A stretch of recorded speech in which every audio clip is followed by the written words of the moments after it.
benedicta es tu. Novena a Nossa Senhora Auxiliadora. Maria, auxílio dos cristãos, a invocação dos tempos difíceis. Primeiro dia, uma iminente invasão do inimigo. Maria abre o céu e combate pela Igreja. Em nome do Pai, e do Filho, e do Espírito Santo. Amém. Rezemos juntos a Nossa Senhora Auxiliadora. Ó Maria, Virgem poderosa, vós sois a grande e ilustre proteção da Igreja.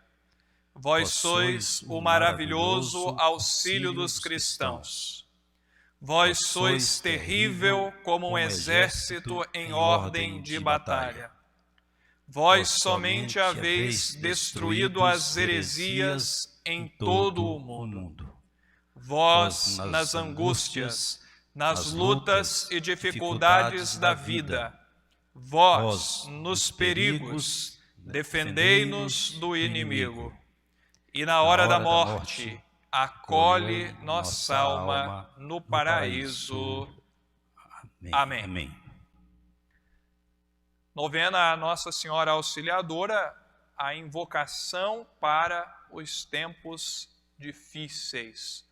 Hoje nós vamos meditar uma iminente invasão do inimigo. Maria abre o céu e combate pela Igreja. Nós encontramos o título Auxílio Christianorum na ladainha de Nossa Senhora. Como esse título lá chegou? O que aconteceu na história da Igreja para que o Papa desse essa ordem? Só ele pode acrescentar um título à ladainha de Nossa Senhora. É o que nós vamos meditar. Mas antes eu quero recordar, neste primeiro dia, as intenções ou a intenção maior por esta novena. Estamos rezando pelo apostolado educacional, pela construção de uma escola católica aqui em Franco da Rocha. Então nós apresentamos a Nossa Senhora todas as necessidades espirituais e temporais deste apostolado. Pedimos pelo real entendimento da necessidade, da urgência da educação católica das nossas crianças, porque tem pais, tem catequistas, tem agentes de pastoral, temos católicos que ainda não entenderam tudo o que precisam entender. E também nós rezamos de um modo todo especial pelos benfeitores deste apostolado.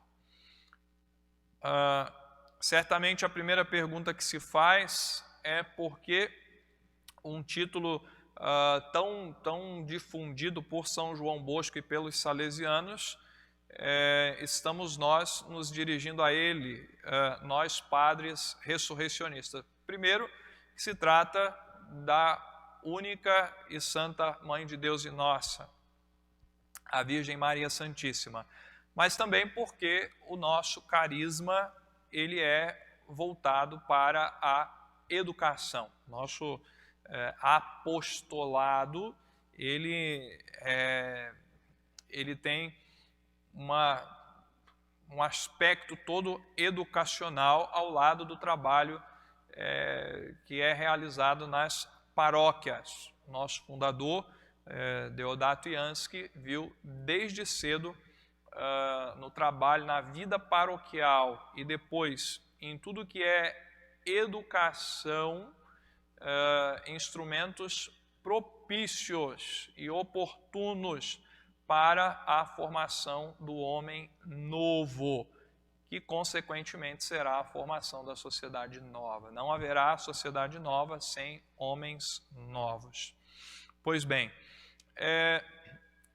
esse título de Nossa Senhora, Auxílio dos Cristãos, Auxilium Christianorum, ele nos mostra o papel de Nossa Senhora na história da redenção, mas também na história da Igreja ao longo dos séculos, e principalmente para os tempos difíceis. Então, já fica para nós um aviso que a nossa novena ela não é nem um pouco politicamente correta. Por quê? Porque nós vamos encontrar nas raízes mais profundas deste título e desta devoção o combate, a batalha, sobretudo espiritual. Nós vamos ver isso, né? E por que não é politicamente correta? Porque é tudo que as ideologias têm feito ao contrário, né? Formando pessoas de caráter mole, pacifista, que não sabem combater, e quando acham que estão se dando ao luxo de um combate, os valores ali são os mais baixos possíveis, né? Então, essa novena ela vai na contramão de toda esta enxurrada. E porque nós vamos descobrir também, a educação se trata, ainda mais nos dias de hoje, de um grande combate. A nossa programação será, portanto, uma reflexão a cada dia, durante a homilia da Santa Missa, nos dias de semana, a igreja nos dá essa oportunidade.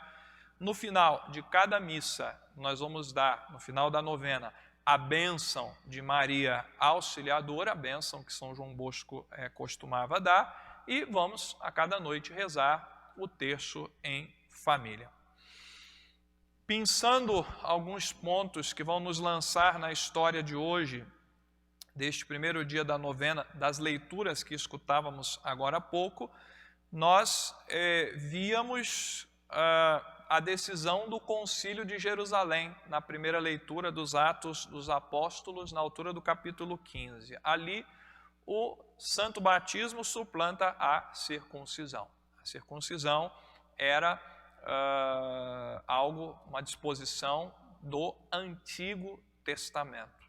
O Novo Testamento, aberto por Nosso Senhor Jesus Cristo, portanto, tem como sacramento, como porta da fé, não mais a circuncisão, ou seja, uma marca na carne, no corpo do homem, mas o batismo. O batismo, portanto, que é uma ação de Deus Nosso Senhor na própria alma. O batismo, portanto, que assinala um caráter, o caráter do cristão.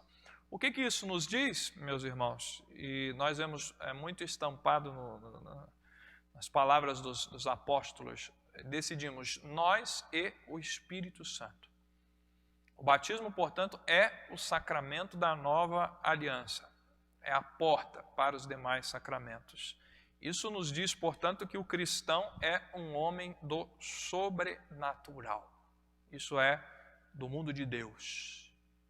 Ele vive e vê além das aparências. No Evangelho, estamos na altura do capítulo 15 de São João, testamento de Nosso Senhor, ele deixa como herança aos seus discípulos, a nós, o mandamento do amor. E a excelência desse mandamento, qual é? É dar a própria vida.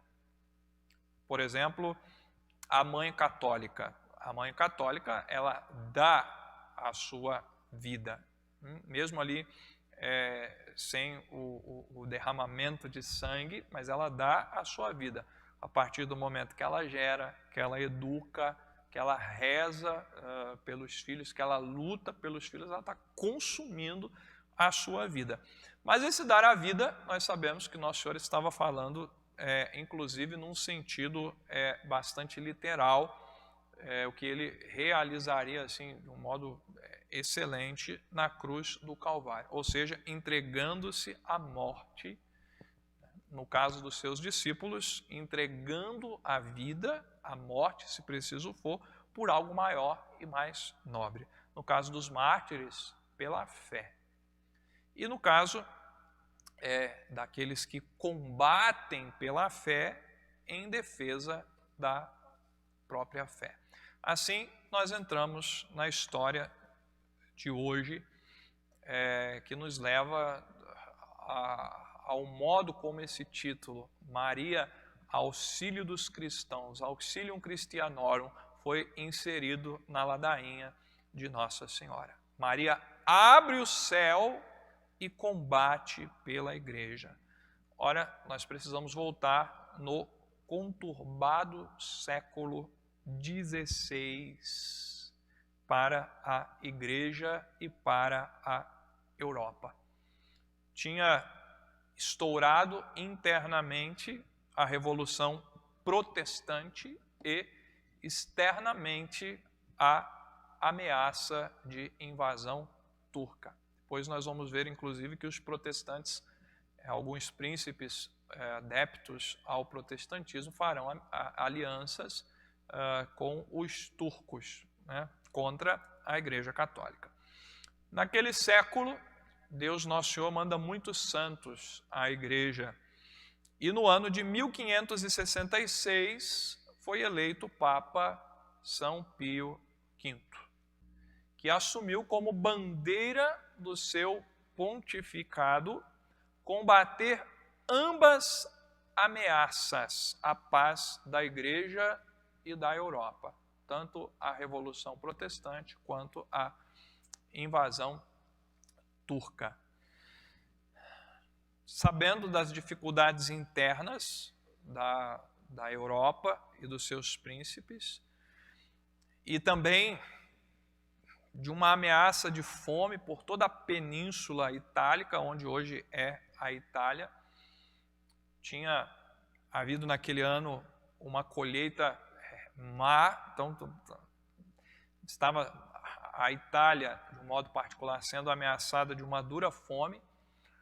A cidade de Veneza, que até então era uma porta de aliança por diversas razões, uma porta de entrada por diversas razões, inclusive por alianças passadas com os turcos, ela tinha perdido seu arsenal, que tinha sofrido um incêndio.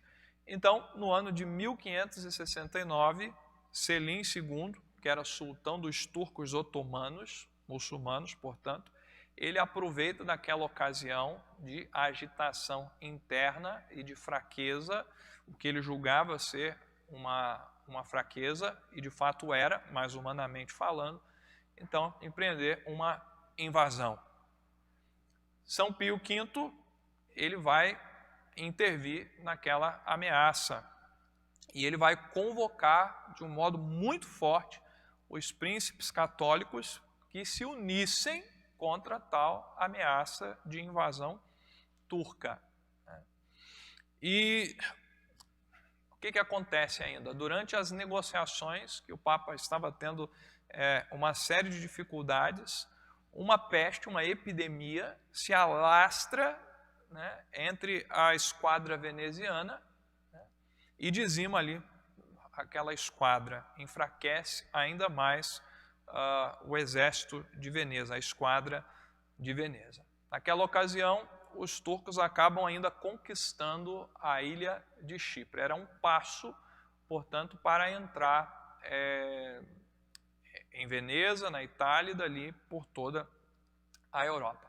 Na ocasião, São Pio V, ele não tarda em entregar a culpa aos príncipes católicos pela demora que tiveram em se organizar para aquela batalha, que era uma batalha de defesa. Então, finalmente, no ano de 1571, né, com toda a dedicação, com todo o empenho do Papa São Pio V, forma-se então uma liga, a Santa Liga Católica, composta de 200 galés, 1000 transportes, 50.000 soldados espanhóis, italianos e alemães, sendo 4.500 de cavalaria e um número suficiente de canhões e tudo mais que se exigia a organização daquela batalha. Quem foi escolhido na ocasião para ser o generalíssimo dos exércitos católicos foi Dom João da Áustria, que era então um jovem de 24 anos. 24 anos. Vamos pensar o que os nossos jovens de 24 anos andam fazendo da vida. nessa altura do campeonato, né? Um homem de 24 anos foi escolhido para liderar o exército católico na defesa da Itália, na defesa da Europa. E ele recebe das mãos do legado pontifício, enviado do Papa, um estandarte, que era o estandarte da Santa Liga, com a imagem do crucificado, as armas, o brasão, né, do Papa, da Espanha, de Veneza e de Dom João. São Pio V, naquela ocasião, extremamente preocupado com o avanço turco, avançavam, ameaçavam cada vez mais, envia uma carta para que zarpassem os exércitos cristãos o mais rápido possível para aquela batalha. E o Papa, na ocasião, prometia, através do seu legado a Dom João, a vitória. O Papa prometia a vitória naquele combate acima de todos os cálculos humanos. Nós vamos lembrar que se tratava de um dominicano que tinha profunda devoção pelo Santo Rosário. Aqui, nesse livro, O Poder do Rosário, você vai encontrar essa mesma história com diferentes detalhes que o padre conta para você ler. Se você já tem na sua casa, você pode repassar, se não, você pode adquirir o livro O Poder do Rosário, que você vai encontrar essa história. Dom João não tardou em preparar o exército, foi obediente ao Papa. E para impor um caráter sagrado àquela batalha, àquele combate, ele toma uma série de resoluções, dentre as quais proibiu mulheres a bordo, impôs pena de morte aos blasfemos e promulgou um jejum de 3 dias. Então, compunha todo aquele exército, cerca de 81 mil soldados e marinheiros. Nenhum ficou sem se confessar. Todos se confessaram para aquele combate. A frota turca estava em Lepanto. Então, em 16 e 17 de setembro, essa frota cristã católica parte, a mando do Papa. E no dia 6 de outubro, o que acontece? Um vento segura os católicos e empurra os turcos para fora do Estreito de Lepanto, facilitando, evidentemente, a batalha. De modo que, no dia 7 de outubro, era um domingo, se dá o confronto, o combate entre católicos e turcos. Os católicos adentram o Estreito de Lepanto. Um canhão ordenou o início da batalha e o estandarte da Liga foi hasteado o mais alto. E a exclamação de Dom João naquele momento foi a seguinte: aqui venceremos ou morreremos. Do outro lado, a horda turca era numerosamente muito superior ao exército católico. E nessa hora, um dos comandantes se aproxima de Dom João e pergunta se era conveniente combater com um exército maior. Ao que Dom João prontamente respondeu: não é hora de falar, é hora de lutar. E nessa hora ele sai passando em revista por todas as naves, com o crucifixo nas mãos e animando os soldados a combaterem em nome da fé. Foram registradas algumas de suas palavras. E dizia ele: este é o dia em que a cristandade deve mostrar seu poder para aniquilar esta seita amaldiçoada e obter uma vitória sem precedentes. Os turcos, por onde passavam, dizimavam os cristãos, matavam, não tinha outra opção, né? Estais aqui por vontade de Deus, para castigar o furor e a maldade destes cães bárbaros, dizia Dom João. Depositai vossa esperança unicamente no Deus dos exércitos, que reina e governa o universo. Recordai que combatereis pela fé. E dizia: nenhum covarde ganhará o céu. Então, naquele momento ele se ajoelha e reza, fazendo o mesmo todos os seus homens. Se faz um imponente silêncio entre as naves católicas e os religiosos que ali estavam, os padres, deram a última bênção e a absolvição geral àqueles que se expunham a morrer, a dar as suas vidas pela fé católica. Enquanto isso, do outro lado, o inimigo cortava o silêncio com suas cornetas, blasfêmias, zombarias e imprecações. O que se podia ouvir eram coisas como essa: esses cristãos vieram como um rebanho de ovelhas para que nós os degolemos. A ordem do capitão turco era que não fossem feitos prisioneiros. Ou seja, que todos fossem mortos. Foi uma batalha encarniçada contra aquele que com seus exércitos prometera, uma vez entrado na Itália, entrar em Roma e transformar a Basílica de São Pedro em uma estrebaria. Ele guardaria os seus cavalos na Basílica de São Pedro. Mas havia naquele tempo fé e o espírito de combate nos soldados católicos liderados por Dom João. Mas eles não estavam sozinhos.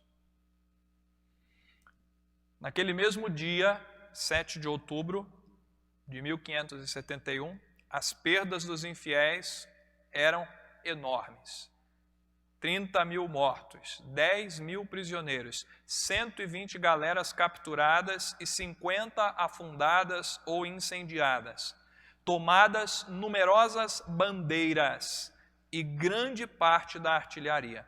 12.000 cristãos que estavam escravizados nas naves adversárias foram libertos, ganharam a liberdade. O resto da esquadra inimiga bateu-se em retirada, enquanto as trombetas católicas proclamavam aos quatro ventos a vitória da Santa Liga na maior batalha naval registrada pela história até então.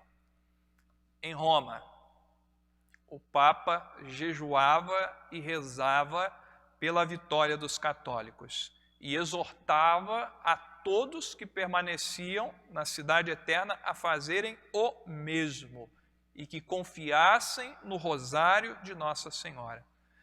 No mesmo dia 7 de outubro, rezando, cuidando de algumas coisas dos seus aposentos, o Papa teve uma visão e dizia ao seu tesoureiro que estava próximo: agora não é hora de negócios, mas de dar graças a Deus, pois a nossa esquadra acaba de vencer. Somente 2 semanas depois, na noite do dia 21 para o dia 22 de outubro, chegava a notícia à cidade eterna que os católicos tinham vencido e que os turcos tinham batido em retirada.